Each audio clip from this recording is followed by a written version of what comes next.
Abdullah Syafi'i adalah Panglima GAM yang karismatik dan disegani. Lebih dari itu, Tengkulah begitu ia disapa adalah juga sosok yang ramah dan santun serta konsisten di garis perjuangan GAM. Lantas, seperti apakah sosok Tengkulah di masa hidupnya? Berikut 10 fakta tentang Tengku Abdullah Syafi'i yang berhasil kami rangkum dari berbagai sumber. Sebelum lanjut, tekan dulu subscribe, like, dan share agar sejarah Aceh lebih terpandang di mata dunia.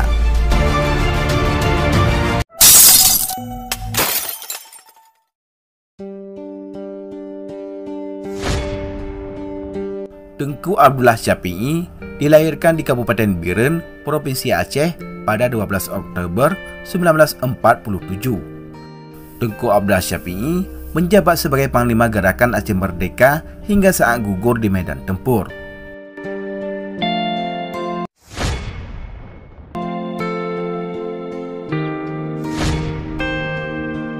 Di mata aktivis GAM, ia adalah sosok yang humanis dan anti kekerasan.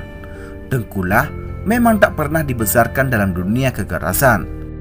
Ia juga tak pernah mendapatkan pendidikan tempur di Libya, seperti yang diperoleh Muzakir Manaf yang kemudian menggantikannya sebagai Panglima GAM setelah Tengkulah gugur. Pendidikan terakhirnya hanya di Madrasah Aliyah Negeri Pesangan, itu pun hanya sampai kelas 3. Setelah itu ia belajar ilmu agama di sejumlah pesantren.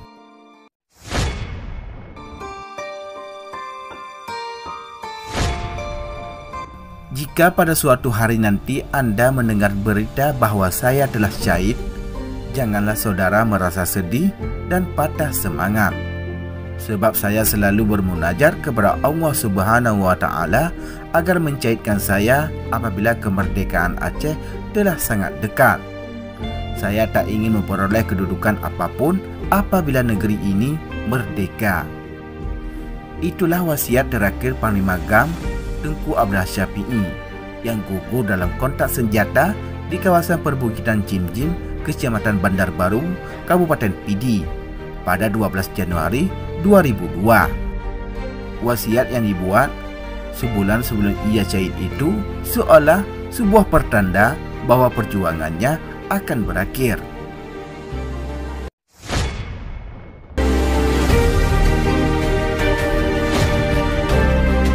Tengkulah adalah sosok bersahaja, ramah dan humanis.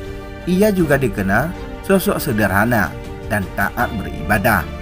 Dia pun tidak bicara sembarangan. Sifatnya yang santun membuat orang tidak pernah marah kepadanya.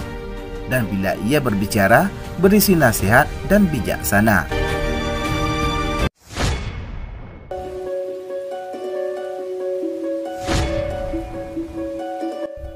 Sosok Tengkulah pernah membuat heboh Jakarta dan elit GAM di Swedia, lantaran bisa ditemui sekretaris kabinet Bondan Gunawan di era pemerintahan Presiden Abdurrahman Wahid dan artis Cut Keke.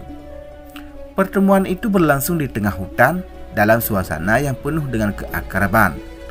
Bagi Tengkulah, pertemuan itu dianggap sebagai pertemuan silaturahmi.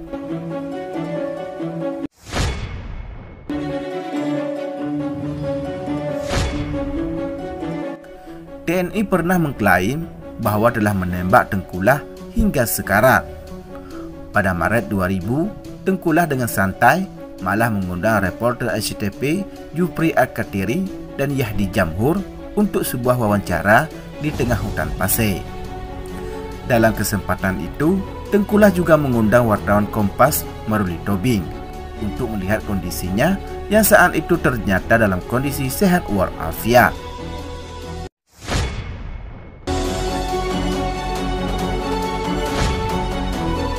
Aki perjuangan Tengkulah begitu dramatis. Ia syahid bersama Cut Fatimah, istrinya yang sedang mengandung 6 bulan dan 2 pengawalnya.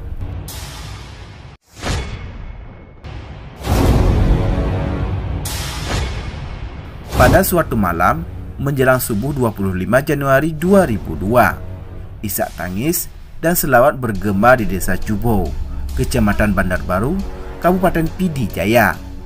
jenazah Panglima Angkatan Gerakan Aceh Merdeka Tengku Abdullah Syafi'i bersama istrinya Cut Fatimah dan 2 pengawal setianya Tengku Daud Hashim dan Tengku Muhammad Ishak dimakamkan.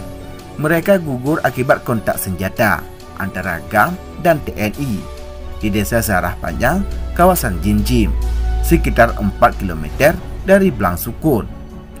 Masyarakat mengenang Abdullah Syafi'i sebagai sosok ramah dan bersahaja. 3 warga desa sempat pingsan karena tak kuasa menahan haru.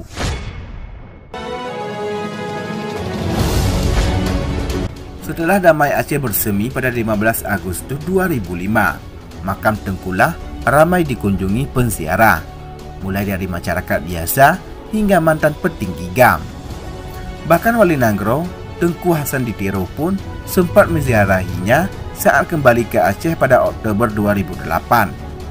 Tengku Abdullah Syafi'i dimakamkan di Cubo, Kecamatan Bandar Baru, Kabupaten Pidi Jaya pada 24 Januari 2002. Pada satu waktu di bulan puasa Januari 2002, Tengkulah bangun memasak nasi untuk sahur, sementara pasukannya sedang terlelap. Seketika masakan telah siap, barulah Tengkulah membangunkan pasukannya untuk sahur. Saat dalam bergeria menjelajah hutan bersama pasukannya, terkadang didapati hidupnya sekarat dan serba kekurangan dan ketiadaan stok makanan. Namun Tengkulah tetap lebih memilih bersusah payah mencari sendiri apa yang bisa dimakan tanpa menyusahkan anak buahnya. Nah, itulah tadi sedikit informasi tentang 10 fakta Tengku Abdullah Syafi'i. Semoga bermanfaat untuk kita semua. Terima kasih telah menonton dan tunggu video kami selanjutnya.